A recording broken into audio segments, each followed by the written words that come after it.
Clubhouse.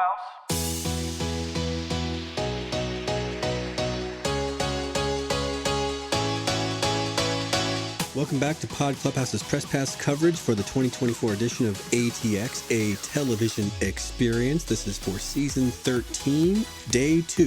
This is Paul. This is Caroline. And this is Mike. I'm joining you guys. This is my first time. It's your very first time coming to ATX. So Paul and I talked a little bit for our listeners about day 1. I know that you were able to come to a couple of items on day 1, but what was your just overall vibe of the festival? The only time I ever had covered ATX with you guys was when it was the Zoom year back in season 10. So, we had done a lot of great coverage, but it's different when you're just on your couch or in your recording room versus being there and being in Austin. And I hadn't been in Austin in a couple of years. It was great. It was great. I was expecting, to see lots of people and lots of industry people and hear people just kind of talking about television and the business. And that's what I got for 4 days. So it was pretty exciting for me to finally make it down there to be in person after all of these years, especially with you guys talking about it so much every single year. And you guys have been attending for so long. I wouldn't say it was FOMO exactly all this time, but, it was FOMO. So it was nice to be down there. And Austin is such a great town, except for the heat. The heat is not fantastic, but Yes, we know. And luckily, though, we were reminding our listeners that, a lot of the events are held inside the Driscoll. And so if you stay there, you can actually stay inside most of the time. And luckily, it's just across the street for most of the other events. So it was pretty good in terms of weather overall. We didn't have any big rain year, or we didn't have any. No, I don't think we had any rain, right? No, there was some. I didn't. They kept it cool. I mean, for us, it was cool. For Mike, it was out in the rain. We weren't out in the rain, I guess. No, I was not out in the rain. Only one time I had to queue up for the Resident Alien from day 2. I had to queue up outside for that. And so that was standing in the heat. But otherwise, you're right. Everything is very close together. You can duck underneath a scaffolding or, an awning here and there and pretty much stay out of it. So it wasn't so bad. And I had my pink Girls 5 Ever hat to keep me keep me cool. Of course. Now, this event is so much different than, say, like a con where there's a big vendor's floor and panels off to the side. This is very different. So how would you describe this event to someone who is going for the very first time? How is this different, even if they've been to Comic-Cons or anything? What's your take on it? This is really for lovers of television. It's not for collectors. It's not for autograph hounds. It's not for, I'd say it's really not even for just general pop culture enthusiasts. It's really about television and the people who put on television and the people in front of the camera and behind the camera who make television. It's a very for us, by us vibe. If you're looking to talk with Graham Yost at 3 different panels and get in an elevator with him, this is for you. If you can recognize Graham Yost on site. This is for you, right? I saw him so much this weekend. I really feel like I actually know him now, or at least know him from a distance. We jumped on an elevator for 2 floors and talked about Silo and its renewal and shooting the new season. If that's your jam, this is where you should be putting your money and putting your trip planning. I think movies were brought up at one of the panels. Maybe it was Austin Nichols and the mystery guest on day 4, and he mentioned movies, and there were boos that kind of erupted in the audience. It's like the M word. You're here for TV, and that's what they want you to remember. So I love it. Okay, well, we're going to start off with Mike in our conversation for day 2 because he attended the presidential forum. Mike, tell us a little bit about that. Sure. So this was the Presidential Forum on TV, Industry, and What's Next. What they didn't advertise until you read who was going to be there, it was an entirely female executive panel, which I think was pretty spectacular and shows that there is progress in the industry, that there are women at the top of the ranks making decisions and making content when it feels like for so long you're just getting a man's perspective. Here are 5 very powerful women who have a huge say over the things you're watching right now. There was something very poignant about them doing this panel it was executive specifically. It wasn't showrunners. It wasn't writers. It wasn't even executive producers. It was presidents and directors of content arms of the major content makers, you know. So you have Nicole Clemens, president, Paramount Television Studios; Lisa Katz, president, scripted content, NBC Universal Entertainment; Aaron Underhill, president, Universal Television; Carrie Burke, president of 20th Century Television, which I guess is just now called 20th Television; and then Catherine Pope, who is the president of Sony Pictures Television Studios, who was very quick to point out that they are the last independent producer of content, other than the stuff that they put on Crunchyroll, because they own Crunchyroll. But unlike everyone else who's, you know, has their own streaming arm so that they make content for, Sony makes television just to make television and sells it to the other streaming arms. Catherine Pope here, big standout. That's why I mentioned her last. She was extremely well spoken.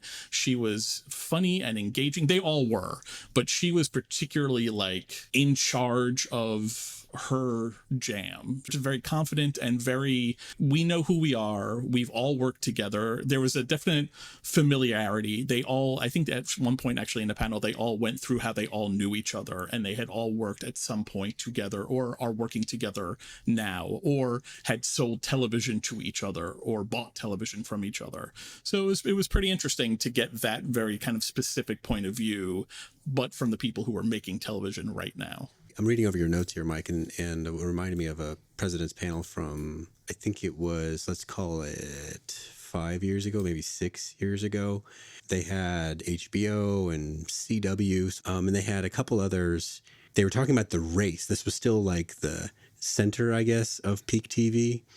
And they were talking about the race to get content such that they would move from script to full series order, kind of skipping the pilot phase in some cases, if they felt strongly enough. What did you get out of your time with the presidents? Are they out of that phase now? They've swung back around to doing pilots. The thing that has changed, and this actually took up a decent chunk of the early part of the panel, was pilot season as we all knew it and grew up with it, those lovers of television, is over. Some people still like the cyclical nature of it. Some people still like pilot season to happen in the fall, you know, and stuff to get picked up in time for upfronts in the early spring. But the industry has largely moved and is still moving towards pilots when we need them. So it's not dependent on just one time of the year. And one of the panelists, it was Nicole Clemens, who from Paramount. She said that the old system was crazy. Everyone was fighting for the same resources at the same time. Which, of course, that had to be true, right? There's only so many actors, there's so many directors and cinematographers or DPs. You know, there's so much of that sets and sourcing. We know from Beth Kushnick and, you know, from decorating the set, like there's only so many things to go around. If everyone's shooting their pilot in the same 3 or 4 month period, of course, that has to be the most inefficient system there is. So a system where we need 3 shows coming up for the end of the year, let's get pilots up, makes a lot more sense. They did give voice to the fact that some people still like the predictability of pilot season. Pilots are still necessary, but they also get reshot a lot of times. There was a great tidbit that Walter Goggins, his character actually gets killed in the original pilot of Justified, which they ended up reshooting and obviously changing. But that kind of thing, like you need pilots to give you a flavor of what a show could be. But they are expensive and not always the best version of what a television show will become. So let's not be chained to one particular time of the year. Let's do it when we need them and be more efficient with our time and our money, considering there is always a push against budget and cost and quality. As podcasters, Mike, one of the things that the 3 of us find that we're up against a lot is this concept of like how they drop shows these days, whether they come out weekly or they come out all at once. I know sometimes when we see like a big 3-episode drop, we all kind of go like, oh no, because we're like instantly behind in terms of trying to get coverage out there. What was their take on how shows are rolling out now? Universally against drop binge all at once. Nicole Clemens, again, she thought the best system was kind of actually how Hulu tends to do it, and actually Amazon is doing it with The Boys currently, where they drop their first 3 episodes of a season at once and then go weekly from there. Her thing, it was that binging costs you the water cooler moments and discussions. Catherine Pope chimed in on that weekly episodes creates anticipation, which is something that we talk about all the time. It's one of the reasons dear lovers and listeners of Pod Clubhouse, we don't really cover Netflix shows anymore because there's no anticipation. There's no conversation. There's no predicting what's going to happen next. All you have to do is wait 30 seconds and then you're going to find out. That really ruins a lot of the flavor of television. Maybe it works for reality television. It definitely works probably for certain genres, but for dramatic television that relies on a fifth act cliffhanger, binging television is bad for the art, and it's bad for our attention spans. It's bad for discourse.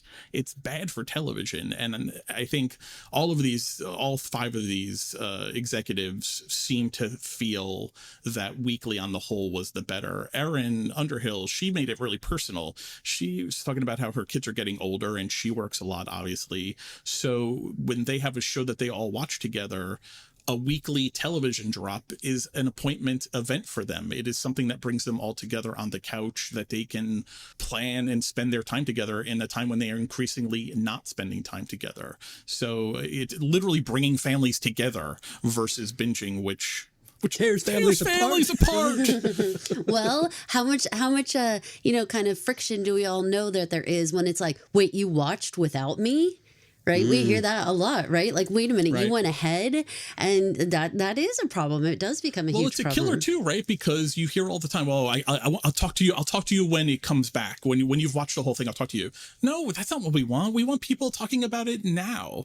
You know, I currently work from home, and I've worked from home since the pandemic. But for 20 years, I was in a job somewhere at a different job where one of the things people always would talk about, if you had nothing else to talk about, whether you were in a lunchroom or just popping into someone's office, was, what did you watch last night? Or did you watch Lost? You know, there's sideways flashes. What? You know, it's Streak gonna walk again? I don't know. We have to wait till next week. He's not. Spoilers. You know, like these things are lost now in binging. Caroline, I remember very clearly we were doing that show Hollywood. Yeah. And remember the main guy gets arrested and it's like a cliffhanger. Yes. Literally is sprung from jail the opening scene of the next episode. It was not even 30 seconds of cliffhanger. What? That's not how television should be constructed. And so I felt personally vindicated that these 3 executives were very kind of anti that. Lisa Katz, who was from NBC Universal Entertainment, she said it kind of best maybe, where she said everything is kind of going back to how it used to be. And insofar as how television production is, this idea of weeklies and serialized and episodic altogether, that there is almost like a swing against the binge culture that we've lived on, especially since COVID. Paul and I talked a little bit about in day 1 about the pitch competition, and we were discussing what types of shows the industry is looking to put their time and effort into next. So what kind of shows did they talk about? They had this great phrase called procedurals, which were prestige TV, which, let's be clear, this is a quote from Carrie Burke, President 20th Television, during the panel, on speaking about peak TV. It's over. We're on the other side now. This is a conversation that's always being had, is, are we still in the middle of peak TV? Are we still in that golden age? No. Budgets are shrinking. There's saturation out there. The feeling is definitely peak TV has moved on.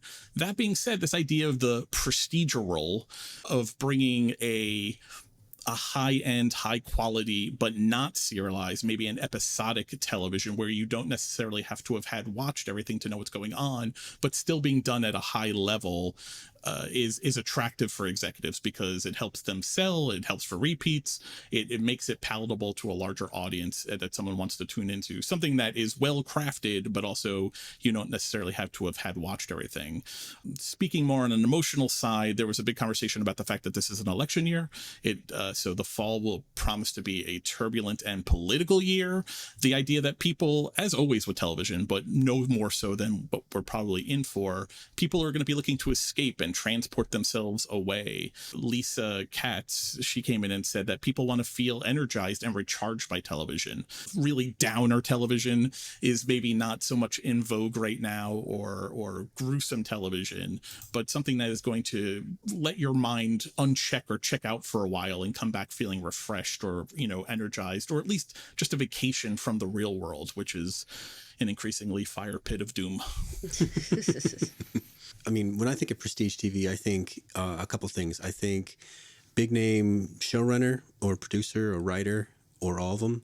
Probably some kind of theme or subject matter that hasn't been done before or not done in this way before. And then I also think some kind of name film actor, cinema actor brought in to help amp up the level of the show. Is that what you got? Like adding some name actor to something like CSI or something like that? Yeah, I think it's all of those. Obviously, we know movie actors and are increasingly getting in the television game, much to the chagrin of television actors or traditionally solely television actors. But I think it was even more, I think it's about production value. You didn't really know anyone in Game of Thrones when Game of Thrones started. It was not, I mean, you had Sean Bean, right? But you knew Sean Bean was going to die because it's Sean Bean. But that show was larger for a cast of 20 probably regulars, episodic regulars. There were very few, at least known to American audiences, people on that show, but it was engrossing and it was engaging because the subject matter was high fantasy, but high fantasy backed up by high production value. I think when you see money on the screen, I think that is a real hallmark of the prestige television. Effects or location or practical shooting, something that traditionally HBO would spend money on to make it look as realistic as possible. Something that MGM Plus, is doing for several of its shows. Something that broadcast television doesn't really do now because it can't, because that is the bastion of ever shrinking budgets, right? Lost was traditionally was regarded as like one of the most expensive pilots ever filmed, right? I think it came in at like 14 million, but no show is spending that. No broadcast show is spending that kind of money on a pilot now. Cable channels will and streamers will, but there's a money threshold that you kind of have to make do with what you want. And when you just are making do, your production value is going to suffer more likely than not.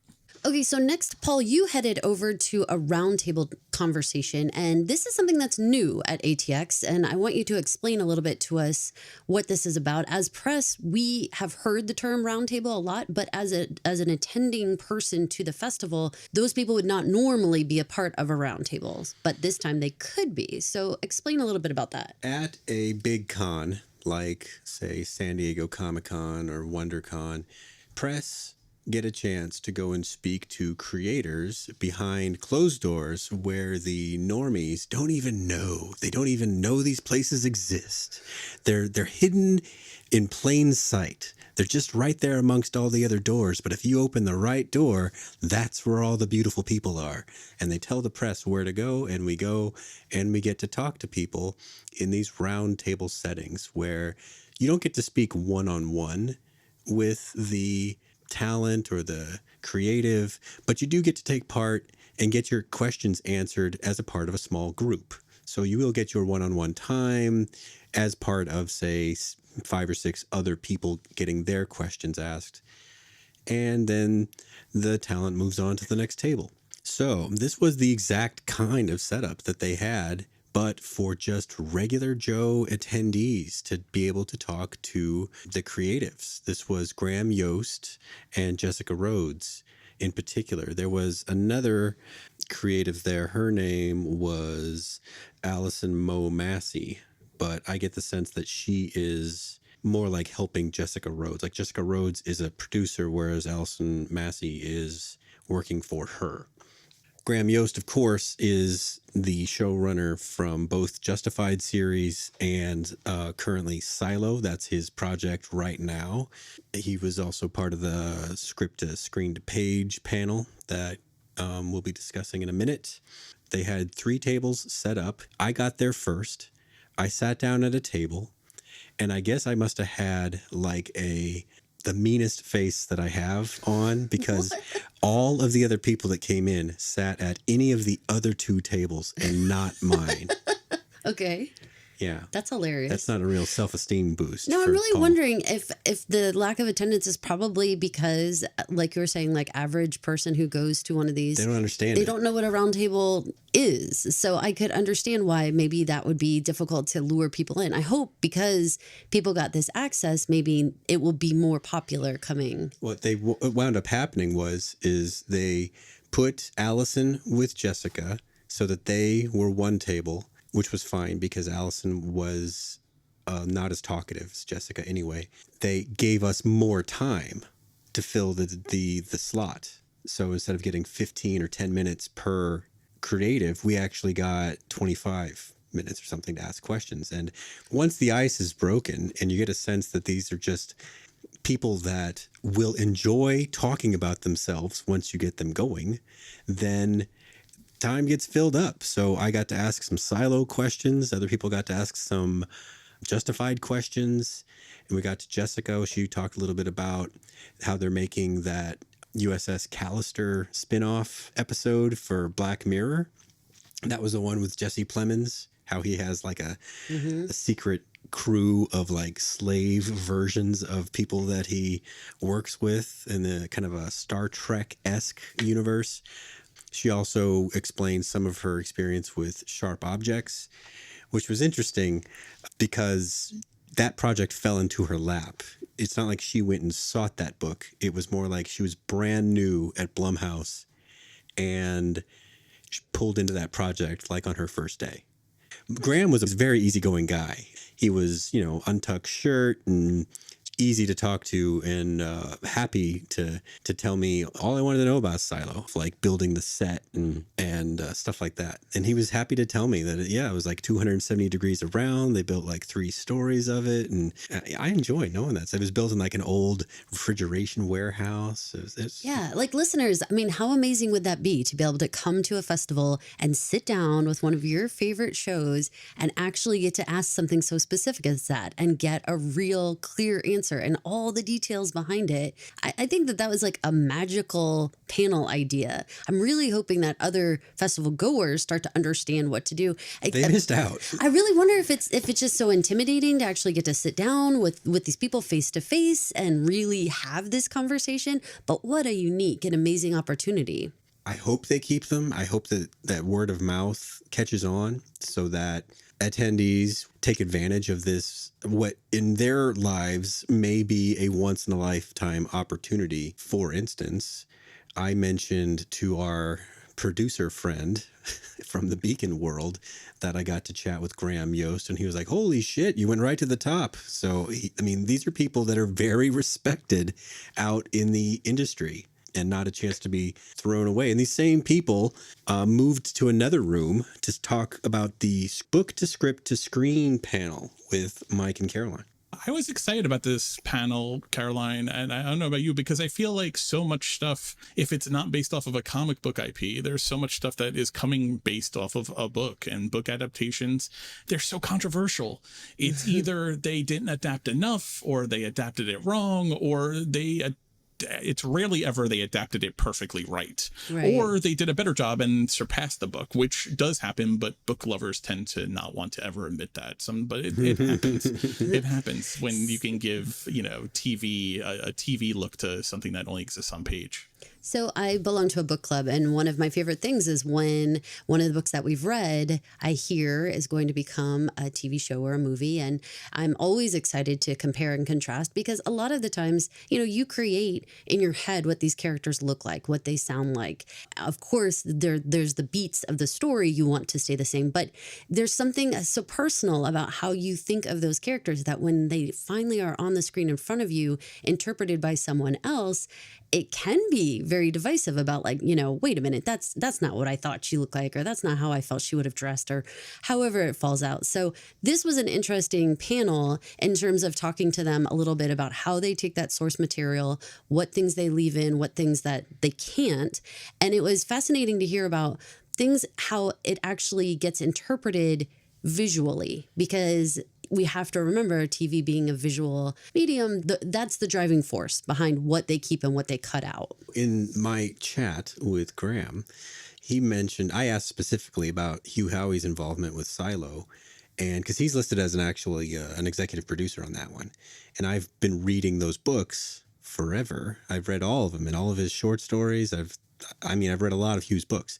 He said that he was very involved, but also when the writer's room made a pitch to change something, he was very receptive, but he was also very involved. They wanted to keep him happy. the concept of having the author involved versus not was, I think, one of the very first things they talked about in the panel. And it seemed to be that the more involved the author was always welcomed. No one there at least would admit anyway that they didn't want the author involved. And more often than not, it seemed to be a help to the thing if it's available. Flanagan made a great joke. Mike Flanagan was all over these panels. He's kind of like Graham Yost, but even more so. And so he was in this panel because of The Fall of the House of Usher, which is on Netflix, I believe. Yep. Did he talk to Poe? Exactly. I only do I think this is maybe the third, maybe fourth adaptation he's done. And he made a joke of, he's like, I only do adaptations of dead people. He's like, I don't have to worry about it then. He's like, maybe the estate, if it's still around, if it's, I have to deal with, but guys, do an adaptation of someone who has been dead for 150 years, and then you don't have to worry about what you're doing. Never mind Stephen King and Dr. Sleep. And all that. Right, exactly. But, so he mentioned King, because of Dr. Sleep. And he said that Stephen, and it was kind of actually the same experience that Graham Yost talked about having had with Elmore Leonard from his Justified days. Elmore Leonard said, this was a quote, it was, he read the pilot script for Justified, and he says to Graham Yost, this is great. This is fantastic. I love what you've done here. Yost says to him, of course, Elmore, I just rewrote your book. He's like, he's like, I just took your book and put, character, speaking lines to it. It's your book. That's why you like it. And you think it's so great. But Elmore Leonard, and this is the key part, this is the part of whether or not you have the author's permission, the thing that seems to be more valuable to these writers and showrunners is Elmore Leonard says to Graham Yost, I sold the rights to this book. So now you go make the show that you need to make, how you need to make it. And that seems to be the thing that will determine whether or not it feels authorized or feels authentic, or it captures some of that magic that you want from the author being involved, while balancing giving way to television and or a movie is different than a book. And sometimes things have to change. Sometimes things have to change in order to keep making the show beyond one season, if that's your goal. If you want to stay in that world more, well, maybe some key things have to be different, or have to play out differently, or play out at a different time frame. You guys covered Leftovers for years, and I was a fan of Leftovers because I had read the book by Tom Perrotta, before it was even announced to be a TV show. I always wondered how people who knew the show first more than the book, or people who even knew the book and then the show, seasons 2 and 3 of The Leftovers, that's strictly out of Tom Perrotta as a writer for the show, working with Lindelof, creating that, because the book is just covered by the first season, and they move past the book even within the first season. There are people who are very devoted to, like, how are they interpreting the characters and the non-talking cult, and all of those things were scrutinized. The book was like just over 200 pages, and yet the people out there who were book people were treating it so sacrosanct. I can't imagine the pressure, and Perrotta was heavily involved in the TV show, in the writing, and they were still kind of giving words to, this is not how it should be, or this or that. I don't know. It doesn't it feel a little bit lose-lose for these people who are trying to do these adaptations? I was thinking about that. There was a couple examples that like popped into my brain. Do you guys remember in Gilmore Girls in A Year in the Life when Lorelai goes on her wild walk, right? And and they're like, book or movie, and people are like just split down the line. Like you're either in this group or the other group, and that's the only way they could talk to people. The other thing that came to mind in this panel was, do you remember going to the Bentonville Film Festival and Where the Crawdads Sing? That was exactly on my mind. Very much so. That whole panel was very fascinating to me, because the author spoke so much about how personal this was, because this was so much about her own life and her experiences with her parents, and there was so much that was so important to her that stayed in there. But then when I thought about it after the fact, because we got a chance to see the premiere then, after we all went back to our homes and the movie actually came out, there was so much controversy around the author and her husband's real life, controversial things that had gone on with them, that I felt like that part actually started to overshadow the movie and the actual, I mean, the articles about that eclipsed any summaries or any, raves about the movie itself. So you're right. This is fraught with a whole lot of issues that come along when you bring in an author, you bring in the book people who already have an idea of how this should go. And then you have the TV or the movie people who are like, yeah, but we have our opinions of how this should go. Now you've got a whole lot of people with a whole lot of ideas. So this is a very complicated concept. And I thought that this panel did a really good job of talking about each one of those points. Where the crawdad thing, I think, was a good example of it was an author being heavily involved in the process, but maybe being too precious with the material was my takeaway from it, because it was so personal. And I think ultimately probably affected it, that if you were to ask the writer and director off the record, where it would never be published so they would have no blowback, they would probably say that they probably felt like there are changes that should have been made and they felt handcuffed not to be able to. So I think that's where that Elmore Leonard quote really resonated with me, was I've sold the rights to this. Go make the show you need to make, and how you need to make it, which was I think the key part there. I think with the Hugh Howey, because they talked about that in this panel too. Graham Yost talked about it. He says that he had been involved in the first mini room, and he was very involved in helping break season 1 stories, but he was incredibly supportive and did not put his hand on the tiller, as it were, beyond breaking ideas or being someone they can go to with, how would you do this? Liz Heldens and Daniel Thompson were here from Will Trent, which is a broadcast show. They talked about how Will Trent, the written material, is actually pretty spicy, much more graphic than obviously they're allowed to be on a broadcast show. So it's interesting, because if that was an HBO show or Cinemax or Showtime or, even FX, they would probably be able to push the boundaries and maybe be more in line with the TV show. But now you have these two showrunners who have to be very creative where how they keep the intent and the underlying theme, the underlying aggressiveness, but make it family friendly. How do you package something when it is sexy or saucy or spicy or violent or aggressive in a book, but you actually have to tone it down for television and make it family friendly? Versus, I think so often we want TV shows to spice up or make more graphic our books that we love. Will Trent is an example of where they actually have to tone it down a bit. And I think this is all a long way of saying it takes a very kind of special showrunner and writer's room to strike this balance in a way that we're all happy with the product, or mostly happy. I think Silo was kind of a universal hit as far as adaptation goes. And I've read the first series of the books in the Silo series, and I think the show actually far surpassed it, at least as far as my imagination goes. I think the show is a better version of Howie's story than what I got out of the book. Sometimes you do hit it out of the park, but I think it takes not everyone, I don't think, can do this kind of work. I was happy Mike Flanagan had just been announced to be making a movie in the Exorcist universe. It's one of the newest Exorcist movies to be made in a while, and obviously based on the book, and obviously the original movie is such a classic. I asked him, does he have worry about not only living up to a book, but then also a classic movie and then several other movies in the franchise? And he had a great response. He said, I'm just fucking terrified.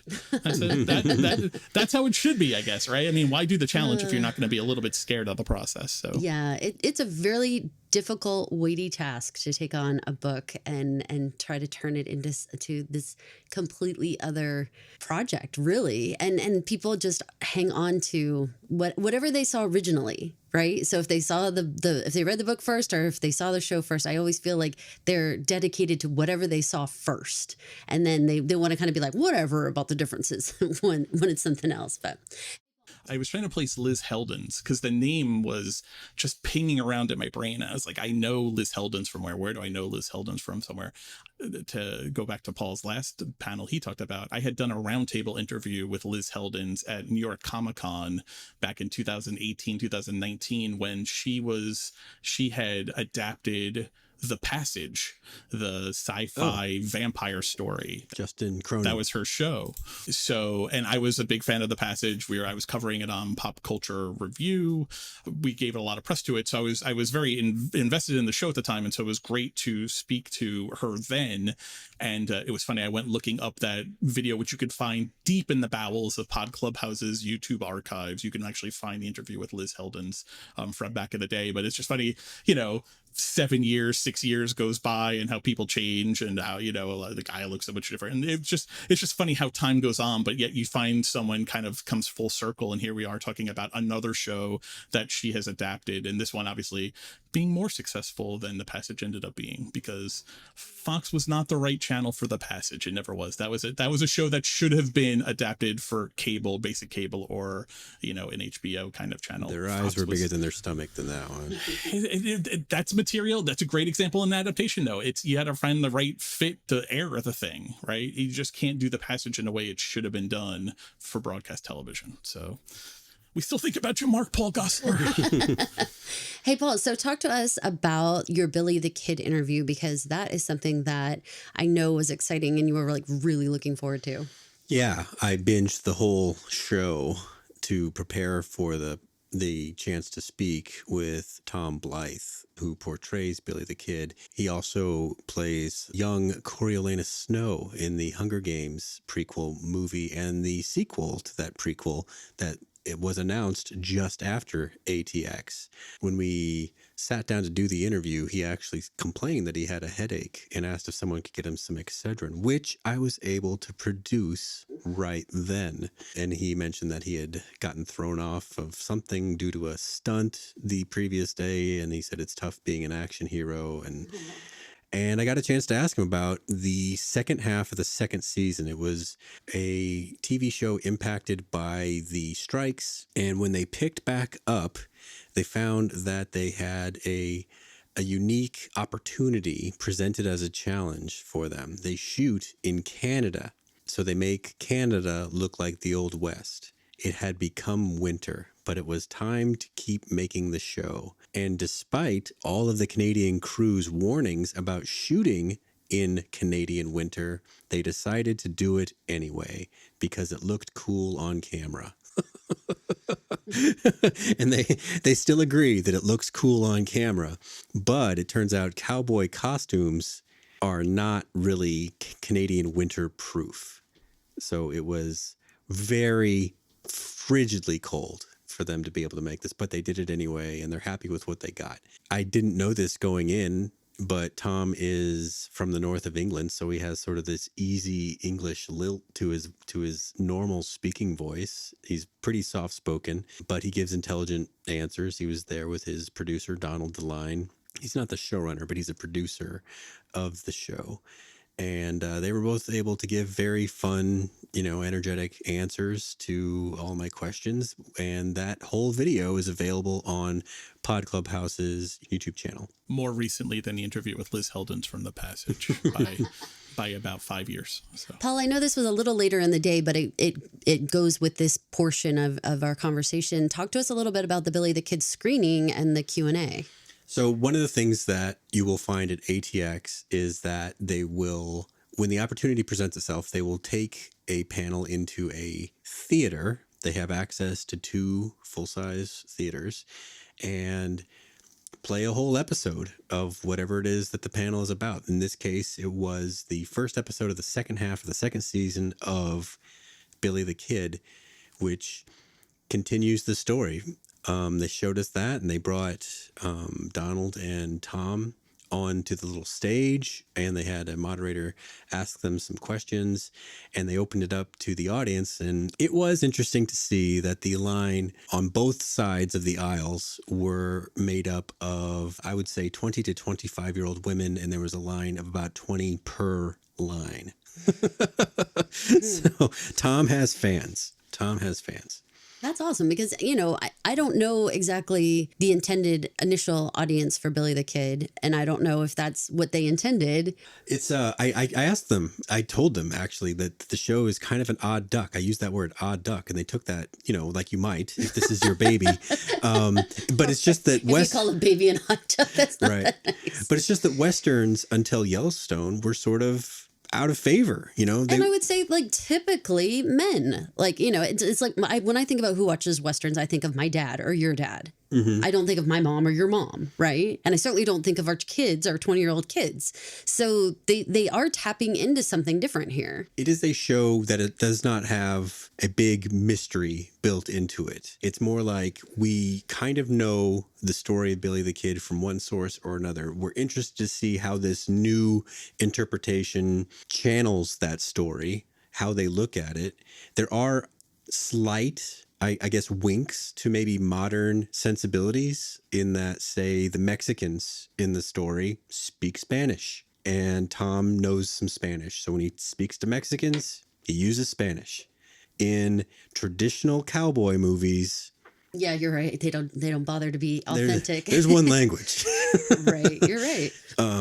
Little nods like that I think subtly. They like updated the Western a little like that? I'll just say, yeah, they did. Mike, while Paul was over at Billy the Kid screening, you headed to Resident Alien. Tell us a little bit about that.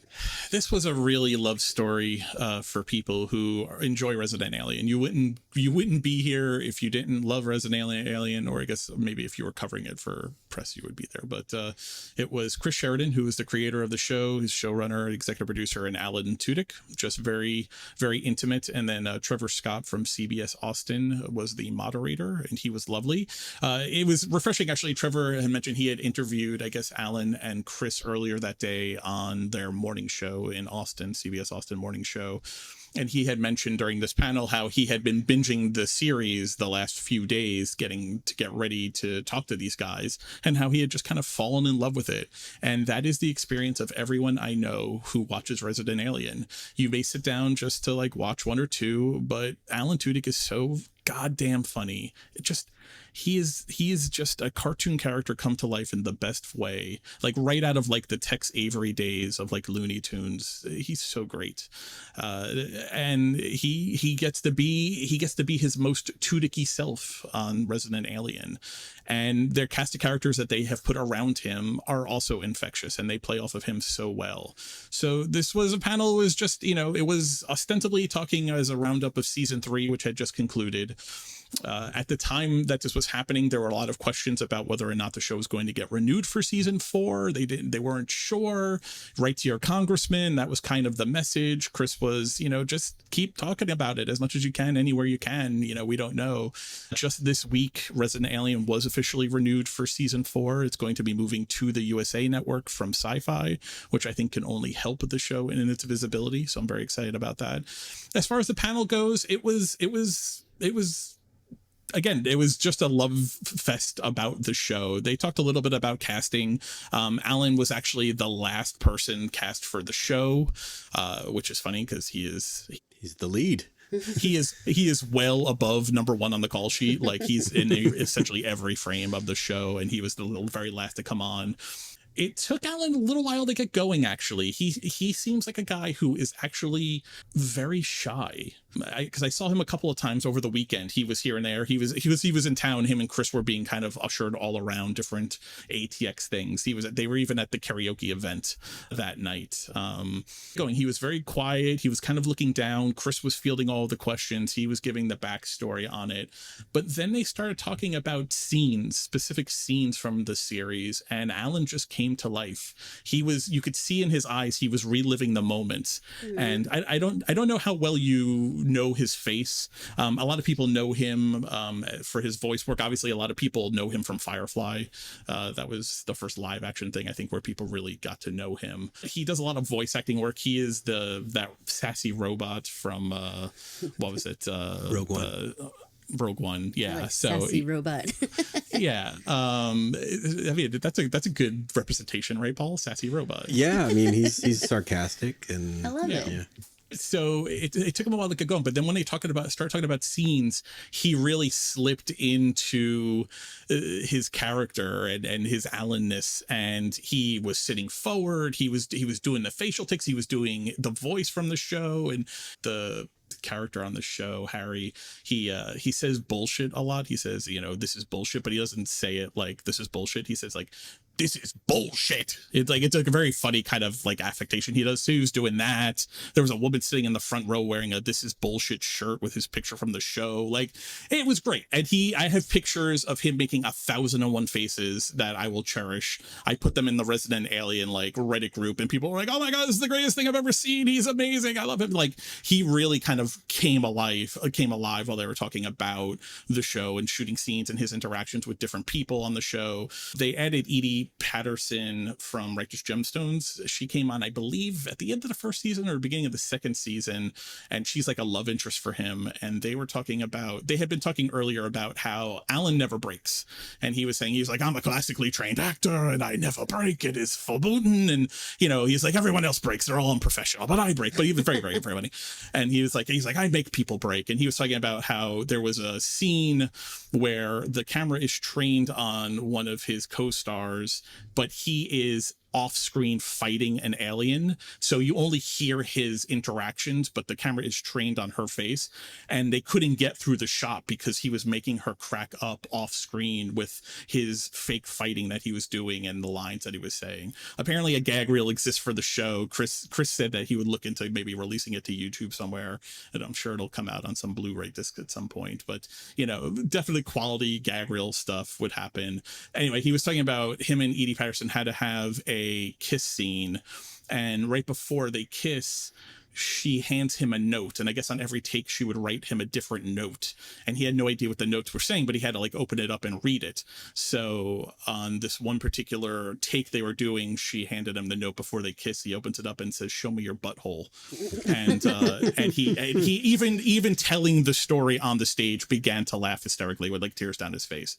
Like, it was very, very funny. It was very real. It was very human. That kind of stuff, I think, is what, if you love television, you love television actors, you love this medium, that kind of moment sitting 3 feet away from Alan Tudyk saying, "Show me your butthole," that's what this weekend was about. I mean, it's definitely something that I'm going to hold on to, and I think everyone else in that room is going to hold on to. That's amazing. I love it. As soon as you said Edie Patterson, I was all like, she's going to write something outrageous. So if you enjoy her on Righteous Gemstones, that's only just like cracking the surface of the Edie Patterson ridiculousness that's out there in a wonderful way. Well, and our ATX festival fellow attendees we got a chance last year to see the Righteous Gemstones, and they were amazing, and she was there for that. So that was awesome. While you guys were doing that, I was over at Case of the Week, how procedurals keep us coming back. We had a variety of different panelists from different shows like Chicago Fire, from Law and Order, The Irrational, FBI Most Wanted was David Hudgens, which is the showrunner. He tried to answer the question right away. He just said he felt like procedurals allowed you to enjoy a 42-minute show that's just very satisfying. You feel very good about it. Some of the other actors brought in their own personal life. Like one of them had actually been a hospice worker, and so she felt like she was bringing a lot of compassion to her character. A lot of people were talking about how there was this human connection because people were having these traumas that you might relate to, but then you have an opportunity to see the perp brought to justice. You have a chance to see them heal. You have the chance to see it, like there's closure for people. So there's something about these procedurals where you can see yourself or your family or your loved one who went through whatever this is, and they actually get some closure from it. And so that was interesting. I hadn't really thought about that very much. I know for myself and for Paul, having spent a lot of time in the hospitals, we sort of shy away from hospital shows now. We do. But again, for almost that exact same reason, like it is so personal, and they do such a good job of being authentic with the tools, the procedures, the terms they use, everything that sometimes it can feel too real for some of us, but that was the draw for the majority of their audiences. I really enjoyed it. I thought that this was the type of panel for me that I like to dig into that. Like, why this show? Why do we still have this? How has Law and Order been on for 150 years? Like, why? You know, they try to do these crossovers between like the Chicago different shows like Chicago Fire, Chicago Med. They try to spice it up and everything by doing that. But ultimately, there's something that's just so very satisfying and soothing about you have a problem, you work through it, and there's a solution at the end of 42 minutes. And people just love that. They're not wrong. The numbers tell the tale. They wouldn't keep making them if people didn't watch them. Next on our agenda was Mike visiting the Showrunner Summit. What did you get out of that one, Mike? I love showrunners other than Resident Alien. This was the one I was looking forward to most because I invested in a showrunner. One of the first things I do at this point when I'm deciding if I'm going to watch a show is look who the showrunner is. And I look up what they've done if I don't know their name off the top of my head. And there are certain showrunners that if they're doing a show, I'm going to watch it, even if it doesn't sound like something I'm interested in. It was a great gathering of different types of shows. You had David Hudgens, who had just been in the panel before with Caroline. He was here representing FBI Most Wanted, Graham Yost for Silo, Janine Sherman Barra for The Big Cigar, which also had a big screening during the weekend for ATX. You had Conrad K and Mickey Down, who were the co-creators of Industry, which has a new season just dropping now. And it was moderated by Deadline's Katie Campione. It was great. It was kind of a far-ranging conversation. It was a lot of conversation between the different people on the panel, a lot of complimenting each other about how they do it. David Hudgens was a little bit of an outlier here, and it was interesting. There was a good conversation about longer orders versus shorter orders, and David Hudgens is doing FBI Most Wanted. It's a Dick Wolf show, and he says, listen, I'm on a Dick Wolf show. He's like, I'm gonna be doing 22, 24, 26 episodes every year, and I don't worry about budgets, and I don't worry about being canceled, and I don't worry about not being busy. I'm always busy. Like, this show it just runs. And he's like, that's what you get when you're on a Dick Wolf show. And that's not the experience everyone else has, who right, yeah. never know if they're getting another season. They always have to kind of feel like they're writing for the end. So it was interesting. David being there was an interesting dichotomy between the old way of shows and the new way of shows. The interesting take on shorter episode seasons was this feeling that it gave you actually more time to belabor points, that you actually, because you had to produce so many fewer episodes, you could actually almost drive yourself crazy worrying about details, maybe to a detriment more, because you had more time to think about it and worry about it. And obviously you get longer breaks in between the work. You have less of a guarantee you're going to get the work. Whereas longer orders, obviously they keep you very busy, which works for some people. Some people on the panel said, I always need to be working. I don't take breaks off between shows. I have to go from one to the other because I don't want to not be working or not be busy.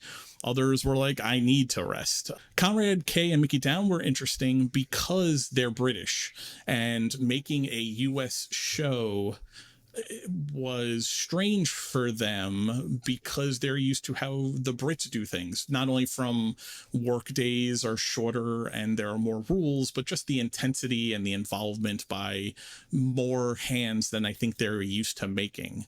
This was their first time that they had taken over completely as the showrunner. Jamie O'Brien, who friend of Pod Clubhouse, she was the executive producer and co-creator of Joe Hill's Nosferatu on AMC a couple of years ago, which you can find the back episodes on Pod Clubhouse. We covered the show for its 2 seasons. She was actually the showrunner for season 2 of Industry, but stepped down for season 3. So Conrad and Mickey were talking a lot about how they had to not only become the writers of the show, but they also had to become showrunners. And Conrad in particular was talking about how he really has to try to have a personality that matches Jamie's, which was always very sunny and always able to work things out and be very collaborative. He had to work to always kind of be that forward facing, you can come to me. Let's talk about it. What do we need? Whether it's an actor's personality or if it's a writer's room issue, the showrunner is the buck stops here for almost all issues. These guys are so young, and they have hit pay dirt with their very first show that they tried. But now they have to kind of live up with all these responsibilities that a showrunner has to live with. So it was a very interesting dichotomy versus like a David Hudgens or a Graham Yost, who have run shows for a long time, have made a lot of episodes. You had these newer people, Conrad and Mickey, and Janine too, with the Big Cigar, who were really learning on the ground for the first time how do you run a show and not just be a writer or a creative, but like actually be the boss day in and day out.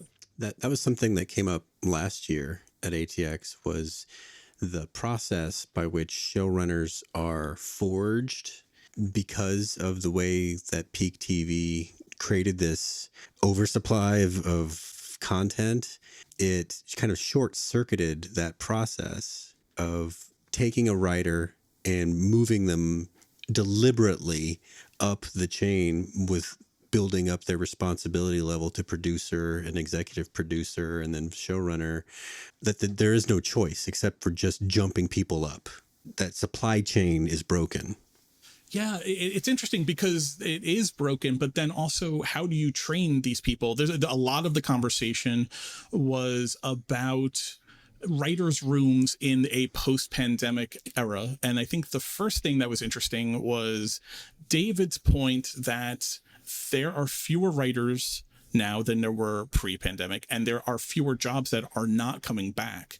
And so staffing your shows and hiring your writers, your young writers, and including diversity and including all different voices with many fewer slots available than you used to.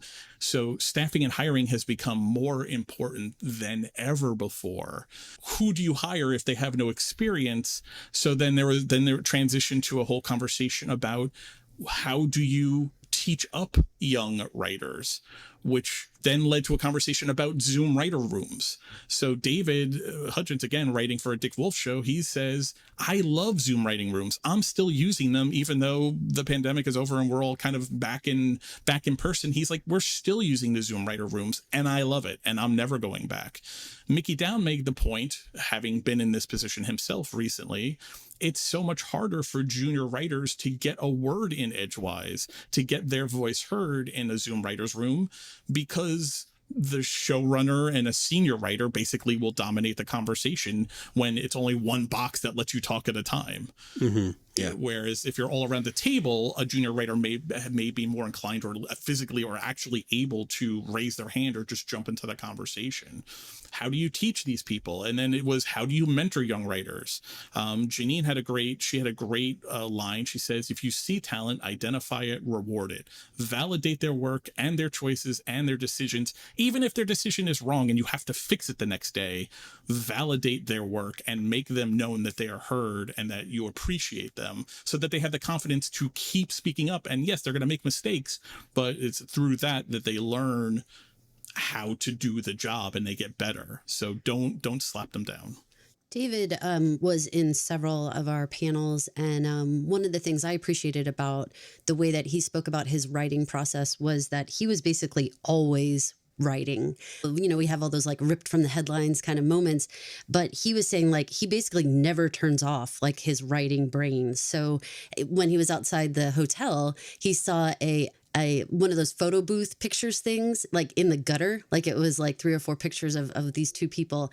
And he was thinking, he said, what if I do an episode of where they were kidnapped? And this was like our only piece of evidence of where they was this like photo booth picture that I found here in the gutter. And like he had just walked in and saw that and was like already starting to write. Also, I wanted to mention that talking about the showrunners and how they choose to do things, and back with our case of the week procedurals, there was a woman there who in the audience who was from she runs a violence and sex assault, I guess, nonprofit. She was talking about how much families point to these types of shows and really appreciate it when they get it right, when the showrunners really show the violence for what it is, really show the damage for what it is, and really keep it genuine and authentic, how much it means to these families who have gone through these things. So the job of the showrunner, I mean, it's enormous, you know, when you're dealing with all the writing the stories and stuff, but then also trying to keep those authenticity moments for these different people who are identifying with your show. And it's funny, for a guy who's always thinking about the next episode and always writing,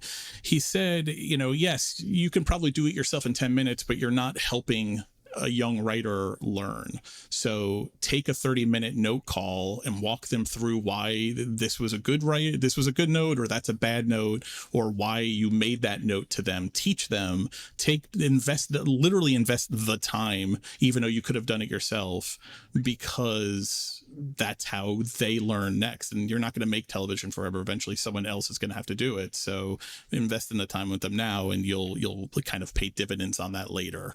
So it was a good panel about not only the pressures of being a showrunner, but it had a good focus on mentorship and how do you deal with younger writers and get them up to speed in this post-pandemic world. So I appreciated that.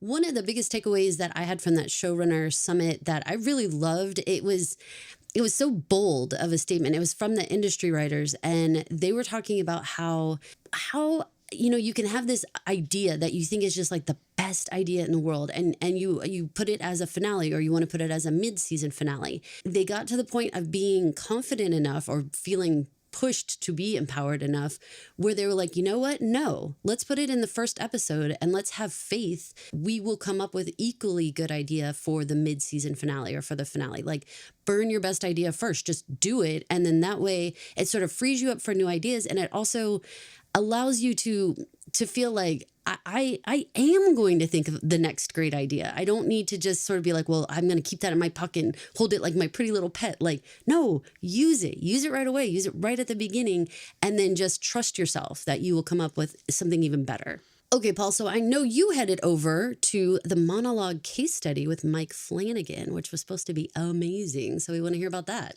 It was amazing. I wish I had seen more Mike Flanagan panels, but this was the only one that I got to see. I'm a big fan of what he's doing. I especially like Stephen King, so the fact that he's been in charge of a lot of Stephen King's stuff, it makes me drawn to his work. I've seen all of his Netflix series. Some I love better than others, but I appreciate them all.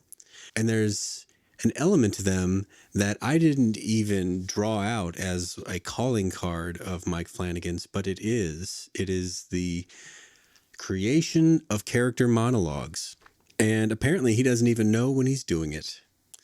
I'm sure you're thinking, well, what's the big deal? Is it a genre thing, though, that he finds that that this has become a style of his, or is it? I mean, he only deals in horror. Yeah. But I'm curious if it's like an aspect of the villain, or like I wonder if it's an aspect of horror that lends itself to the idea of the monologue creation.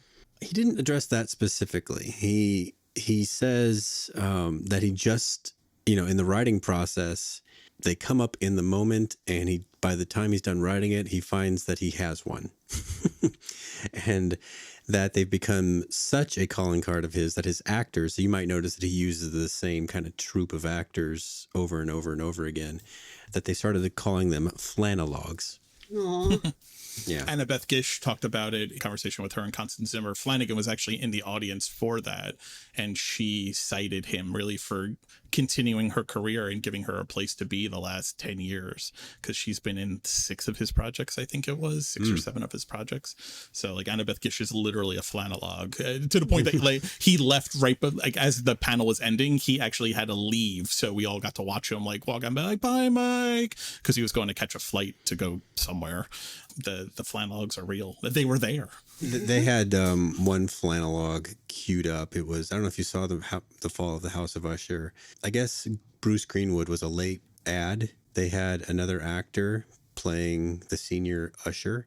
I think that actor was caught up in some personal trouble, so they had to, I believe that trouble was actually Frank Langella. So they had to redo all of those scenes with Bruce Greenwood in a hurry, including a monologue. And his monologues, he insists, are one take. And he's so confident that he'll often just do the one take and not do anything else. Wow. Yeah, he really puts a lot on these actors. And so the flanologue that they played was Bruce Greenwood talking about making lemonade out of lemons. He is confessing his crimes to this detective or lawyer, I can't remember which, who has been after him for like his whole career, right? Because he's a corporate guy and he's sure that he's crooked, so he's got to have something, right? And so he's finally confessing because all his kids are dead anyway, and he's sure that he's going down, so he's going to confess. And the subject comes up, well, I guess you make lemonade out of lemons. And then he says no. And then he goes on for minutes about how first you plant a story in the general media about how there's a lemon shortage. And then you have BTS make a song about how much we all love lemons. And then he goes on and on and on about how you just drive the public crazy for lemons, but they just can't find lemons anywhere. And then he says, and then you make some fucking lemonade. And it was great. It's funny. It was great. Yeah, he had a lot to say about monologues because they've just become a defining trait of his work. I guess the other fun part about his monologues is that he will send scripts to his actors early. In fact, sometimes too early, and they're stuck relearning their monologues the day of. So that's a fun part of working for Mike Flanagan. So yeah, that was it. It was great to talk to him because I don't know what I expected, but he was just a regular guy who has a talent obviously for this, but he did not come off as I don't know, some other way that I might have been expecting. He was just a regular guy. I mean, isn't that what we find a lot about ATX, just in general, is that once we get a chance to see them, whether it's Ted Danson or whomever it is, I'm thinking of him and Mary sitting there talking, how sweet they were and how real they were and how flawed and wonderful they were, and, there's how something. How fussy he was. Yeah, how fussy he was and how relaxed she was. Like they were very, yin and yang with each other. But there was something about these panels that ATX like captures that magic where you go in thinking, oh my God, I'm gonna be so starstruck. And then it's like, they're real people like us. And it really, there is something about these panels where they manage to humanize the entire experience and make you feel like, wow, okay, these are people doing their jobs and they are creating these wonderful projects, but they are people with their own insecurities and worries. They're talented, but also unsure. So I think it's an amazing part of this festival. This year, Pod Clubhouse managed to attain a certain level of access that I would say we have not been granted in years past. And we received several invitations to attend press-only events, such as the Universal Studio Group Mix and Mingle, the MGM Plus Happy Hour after that. Caroline and I have been going to this for a long time. We've been getting press passes for a lot of that time. And I can't overstate that this was the most access that we've had to these people ever on a social basis. Did you have a good time, Mike? Because it hasn't been this way every year. No, I thought it was great. It was definitely, especially the Universal Studio Group Mix and Mingle. We met a bunch of people, and we had a whole plan of, do we roam or do we anchor and let people come to us? And I think we anchored and people came to us, and I think we made a bunch of friends that we ended up talking with the rest of the weekend, and it was kind of wonderful. And then the MGM late night happy hour was just wall to wall people. It was loud and it was fun, and we got to talk with all the Hotel Cocaine people towards the end of the night, and it was a great vibes. Everyone was in a good mood. Free alcohol will help with that always. Well, and also they had the Girls Five Eva karaoke, which is, I was wearing my blinking pink cowgirl hat the entire time at late night happy hour, so it was fantastic. And that type of end of the night kind of thing where everybody sort of feels like, okay, we've been doing like our job all day long, where we're taking notes and doing all this stuff. It was so nice to be able to sort of kick back, enjoy, again, be amongst the fans of everybody and feeling like this was just, I mean, how can you go to karaoke and not have a good time, right? I mean, it's just funny by We design. got to sit in the right? VIP section. It's even better when you get to ride a private bus, Yes. a block. Yes. Yeah. I mean, they really took care of us. I mean, that's an awesome part of this. And I know that people who are listening who don't get a chance to go to the festival or don't get a chance to ever do any of the press things, we're hoping that you're enjoying this vicarious, fun, and that you will check out some of the panels. Again, they do offer these after the fact. You can catch them on YouTube, and I think they just finished putting them up last week. Yeah, so you can get a chance to see what we're talking about a little bit and hit some of the ones that maybe we didn't get a chance to talk about with you guys. But this is going to be our coverage for day 2 of ATX season 13. If you liked our coverage, please consider liking and subscribing to us on iTunes or Spotify or wherever your favorite platform is. Leave us a high rating and a review. And if you have a question or some comment that might improve the podcast, please come to podclubhouse.com, leave a comment rather than a review, and we'll be happy to get back to you and try to address your concern. Thank you. Thanks for listening. Thank you for listening. This has been an original Pod Clubhouse production. Pod Clubhouse is a podcast network dedicated to encouraging collaboration among podcasters and friends to bring a fresh voice and diverse perspective on a wide array of content. Please visit and leave a comment for us at podclubhouse.com.